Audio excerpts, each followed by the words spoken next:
I am going to ask the question I think we've been neglecting to ask, and that is, does Shin Godzilla need a sequel?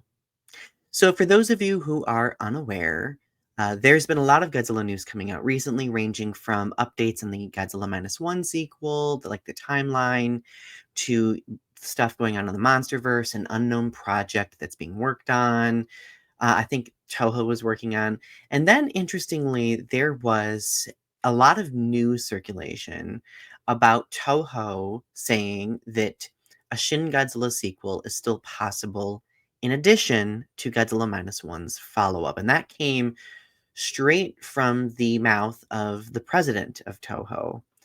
And I thought that that was an interesting bit of news because honestly, at this point, I kind of made peace with the fact that Shin Godzilla would probably never get a sequel, but being that Godzilla Minus One has been so successful and award winning, like I think it makes sense that Toho might be looking back at Shin Godzilla and being like, like let's give this a second look. Like that film itself was successful in its own right too, doing very well at the box office, like garnering a lot of like accolades and awards, etc.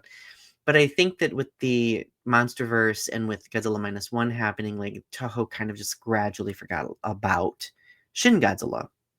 Now, interestingly, in the recent episode of Growing Up with Godzilla, the 100th episode celebration, if you've not watched it, go check it out.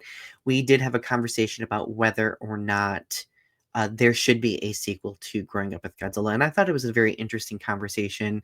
And I don't really think I shared extensively my own perspective. I was letting my guests share their perspectives, and a lot of people seemed very optimistic and excited about a potential sequel.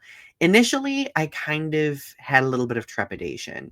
So, as all of you are aware, like Shin Godzilla ended on its infamous, cliffhanger where, Godzilla gets frozen and we see like these we see Godzilla's next evolution in the form of like these humanoids, right?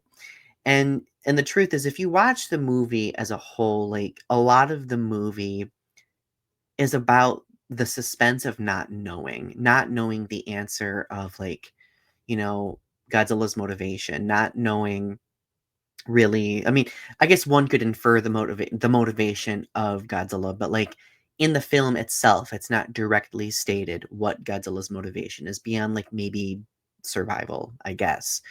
We don't really know like what happened to Goromaki, like the character, like the disgruntled professor whose research is found like in that yacht in the middle of Tokyo Bay, and he is missing, right? And like there's like this assumption that like did he have something to do with the creation of Godzilla, like etc. Like I feel like that film really plays into the fact that it's okay to not know the answers or the outcomes to things, which is ultimately why I think it ended on that very interesting cliffhanger. It's very rare for a Godzilla movie to end on a cliffhanger of that magnitude. So, I mean, at first when I watched Shin Godzilla, I was very frustrated that it ended in a cliffhanger, but then after a certain point, like I kind of started celebrating the fact that it is a cliffhanger. So, like, I'm kind of brought back to the question of like, does Shin Godzilla need a sequel?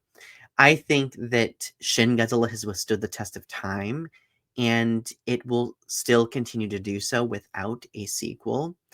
However, I will say that the cliffhanger and the mysteries and the suspense of Shin Godzilla has continued to really create a lot of conversation over the years. Like Godzilla, Shin Godzilla, I would say is still within like the pop cultural media zeitgeist of conversation where, like people reflect back on the film, like what it did, like what it didn't do, etc. And I think that a sequel to the movie could answer questions or it could continue the suspense. But I think that it would be wildly successful if it did take on a sequel because it will like kind of create like that palpable anticipation of like, could we get the answers to these mysteries? could the suspense be resolved in some fashion? Right? Could there be more layers added to the socio-political aspect of the film? What happens with the characters? Are we gonna get new characters, right? Like, honestly, for Shin Godzilla, the sky is the limit with regard to what they could do with a sequel. And ultimately, I think it would be interesting to see in a kaiju movie, which is very rare, humanity dealing with this type of evolution and this type of crisis, right? So I guess in the end of the day, like, I have warmed up to the thought of Shin Godzilla having a sequel. At first, I was pretty resistant to it because, I mean, truthfully, I really celebrate the fact that it does lean into that suspense, into that not knowing.